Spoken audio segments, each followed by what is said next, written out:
Israel इस वक्त Hamas और हिजबुल्लाह के साथ दो मोर्चों पर सीधी लड़ाई लड़ रहा है। दूसरी ओर से हूती भी गाहे बगाहे इसराइल पर हमला कर रहे हैं। लेकिन इसी बीच सोमवार को लेबनान की ओर से हिजबुल्लाह ने इसराइल के उत्तरी शहरों पर 165 से अधिक मिसाइलें दागी। यह हमला इतना भीषण था कि इसराइल की वायु रक्षा प्रणाली यानी कि आयरन डोम भी कई मिसाइलों को रोकने में नाकामयाब रहा।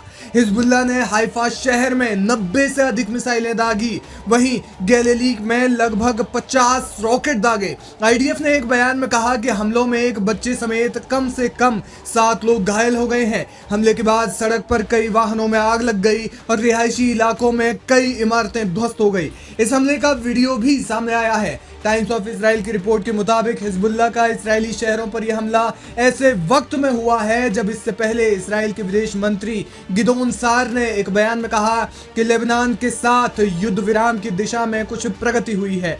उत्तरी शहर बीना में रॉकेट हमले के बाद छर्रे लगने से 27 वर्षीय एक महिला घायल हो गई और 35 वर्षीय एक युवक और 1 साल की लड़की घायल हो गई। इजरायली रक्षा बलों के अनुसार हमले में गैलिली पर लगभग 50 रॉकेट दागे गए हैं, जिनमें से कुछ को हवाई सुरक्षा द्वारा रोक दिया गया, जबकि कई रॉकेट कारमील क्षेत्र और निकटवर्ती कस्बों पर गिरे। वहीं इसराइल के उत्तरी शहर हाइफा में 90 से अधिक मिसाइलें दागी गई। लेबनान से इसराइली शहरों पर कम से कम 165 मिसाइलें और ड्रोन से अटैक किया गया है। मिसाइलें शहरों की भीड़ भाड़ वाले इलाके में गिरी, इससे शहरवासियों में हड़कंप मच गया। क्षेत्र में कई इमारतें ध्वस्त हो गई और वाहनों में आग लग गई। यानी कुल मिलाकर हिजबुल्लाह ने इसराइल पर एक बड़ा और एक घातक हमला किया है और यह हमला इतना खतरनाक था कि आयरन डोम एक बार फिर से नाकामयाब रहा इन हमलों को रोकने में। आपको बता दें कि इजरायली रक्षा बल यानी कि आईडीएफ ने कहा कि हिजबुल्लाह के रॉकेट की बौछार को इसराइल की रक्षा प्रणाली आयरन डोम द्वारा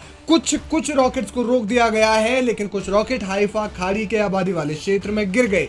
इस बीच इराकी सशस्त्र समूहों ने भी सोमवार को दक्षिणी और उत्तरी इसराइल में उसके रणनीतिक लक्ष्यों पर 3 हमला करने का दावा किया। इराक के इस्लामिक प्रतिरोध बलों ने सोशल नेटवर्क साइटों पर अपने पोस्ट में कहा कि इस्लामिक प्रतिरोध के लड़ाकों ने सोमवार को ड्रोन का उपयोग करके कब्जे वाले क्षेत्रों के दक्षिण में एक रणनीतिक लक्ष्य को निशाना बनाया। बयान के अनुसार इसी तरह के 2 और हमले इसराइल के उत्तर में रणनीतिक लक्ष्य पर किए गए हैं। यानी कुल मिलाकर इसराइल इस समय मुश्किल में घिरा हुआ नजर आ रहा है। हाल ही में 9 और 10 नवंबर को भी हिजबुल्लाह ने लगातार 24 घंटों में 25 हमले करके इसराइल को दहला दिया था और इसके बाद एक बार फिर से इसराइल को सांस लेने का मौका भी नहीं मिला कि हिजबुल्लाह ने एक और हमला कर दिया।